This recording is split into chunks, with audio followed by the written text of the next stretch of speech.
James Boyd, general manager of the Ottawa 67s and now OHL's general manager of the year. Congratulations, James Boyd. How you doing? How you feeling about all this? Well, I think the disappointment with the way that the season ended, I think that the accolades, the personal accolades with the team and the staff, and then this kind of caps off a validation that what we're doing is recognized in the hockey world. So I see this as a major award for the organization and the synchronicity between all the staff members and how much fun it is to work in that environment. Awesome. And before we get into a little bit more of that, I'm going to bring in someone who knows a little bit about the GM life also in the OSEG world. Marcel Desjardins, general manager of the Ottawa Redblacks, fellow GM. We're on with James Boyd here, who's just named OHL's GM of the year. How you doing, Marcel? What's up, James? We have the same background. Yeah, do we ever? It's the bedroom chic. Yeah. Are you guys just doing this from the same, is that a digital background? You both just have identical closet walls. It's the digital background selected as closet walls. Yeah, that's right.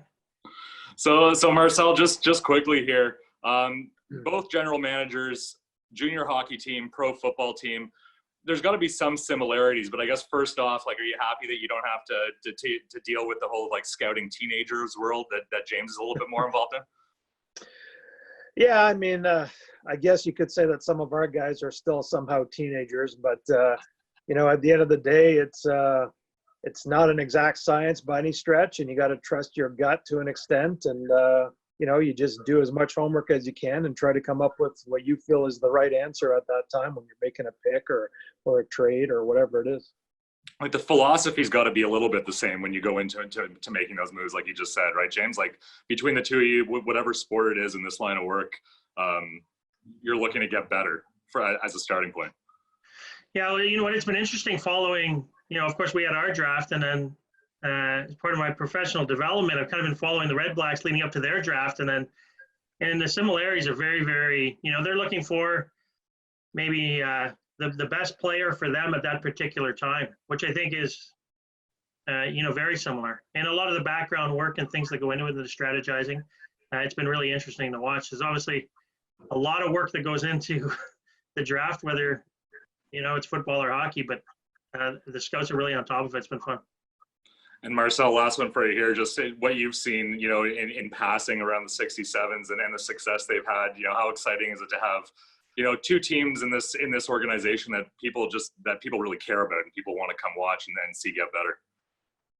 Well, I guess the biggest thing that I've noticed, since James and Bear came in is just, the philosophical alignment with what, our ownership and what OSEG is all about, and just trying to go about your business the right way and doing things that are going to be in the best interest of obviously the team, but at the same time, as a secondary thought of the big picture. And, there's not a lot of drama other than the positive drama, which is really what you want to see at the end of the day. Great stuff. Marcel Desjardins, GM of the Ottawa Redblacks, thanks for popping in. I'm going to grill Boydie a little bit more here. All right, Thanks, man. Marcel. Congrats, James. Congrats. Thank you. Thanks, Marcel. Boydie, we were just talking about this year, the culmination of it, obviously not how we wanted it to end, but what stands out with you in this year in terms of this very special group that we had in Ottawa? Well, I think what really stands out with this group, reflecting back on the season, was, they were a motivated group. Obviously, they came back. We got a lot of luck there with Noel Hoffenmeyer returning at the start of the season, of course, defenseman of the year and leading scorer defenseman in the league. You couldn't orchestrate a trade that would have worked out better, but we didn't expect to have Noel back, so that kind of changed, the complexion of the season. But then this year, we were really ravaged by injuries, from the start of the season. When you look at Nikita losing Merrick Rippon for long stretches of time, when you look at the players that are in the lineup and the way that the players who were dressed were able to perform on a nightly basis, this was a really special group. Now, I won't ask you what you think makes you a great GM. We'll let other people do that for you. But what, for maybe a young hockey mind that's thinking about going in that direction, in that line of work in hockey. What do you say to a young potential general manager about what you have to do to get your foot in the door or to have some success in hockey at any level? Well, I like to think that if you pull the staff, one of my strengths would be allowing people to do their jobs. I think that there's a tendency maybe to get involved at the wrong time, when you're in management and sports. But we've got competent people there, whether it's in the scouting staff or the coaching staff, or even the marketing staff. Allow them to do their jobs and provide them with the tools that they need to do their jobs. In our case, it's fun that some of those tools include players, through trade and draft, and that's of course the fun part of the job. But it's also technologies and different methods that we're constantly out there finding for the coaching staff and for the players to give them an advantage over other teams. So I think giving people the tools to do the job and allowing them to do their jobs is what's allowed our organization to be successful. Who in your time with Ottawa, who's been maybe one of the or two biggest kind of surprises, or players that have really made you excited that have come through? You've seen them as young players playing midget, coming up to this level. Who have you seen that you've had an eye on for a while that's really kind of emerged into a good hockey player here in Ottawa? Well, all of them. It's an easy out, but it's every one of these players, we have a lot of time and energy invested in, and we believe in them. And that's from our scouting staff identifies the players, and Jan does such a great job of organizing our thoughts, and then Bear and the coaching staff see those players before we bring them in the organization. So from top to bottom, these are the players that we believe in, and then it's fun to work with those guys on a day-to-day basis. Some of those players will realize their dreams of playing in the NHL. Some of them will, have professional careers at Canadian University, as we've seen with some of our graduates. Just watching them all progress is a lot of fun. And but I think that this year, a player who I really enjoyed watching is Cameron Tolnay, who I think really emerged, and we're starting to see the confidence and the playmaking from his minor midget year. So there's a player that's coming into his own, and I'm really happy for him because he's really put in a lot of time and effort. And last one for you here, Boydie, just in terms of how this season ended, the fact that, you've got this award, Bear won his award, players are going off to bigger and better things in some cases, and the success that we had all season long, how much hungrier does that make you, the coaching staff, the boys that are coming back for getting this thing rolling again next season?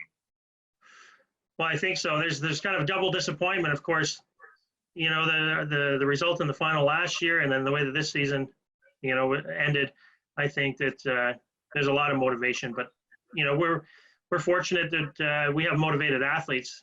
They're self-motivated. I know that they're training, they're putting in the work, they're ready to come back whenever that is. I think that when we hit the ice, that you're going to see the extra motivation in their play. I actually lied to you. I do have one more question for you. We've talked a lot about the last year and the success we had this year and the amazing season that we had, and there's been talk about the cyclical nature of junior hockey. What do you tell fans right now about to get excited going forward here? There's still a lot of players in this organization and guys that are just coming into their prime now. We don't look at this as 2 good years and let's see what happens. This is a team that seems to continue to find a new pinnacle to hit. And what's coming down the pipe? Well, I think we got some young, exciting players that are coming into the organization. I think we've got an import draft that's coming up that we're investing a lot of time and energy over the last year into the import draft.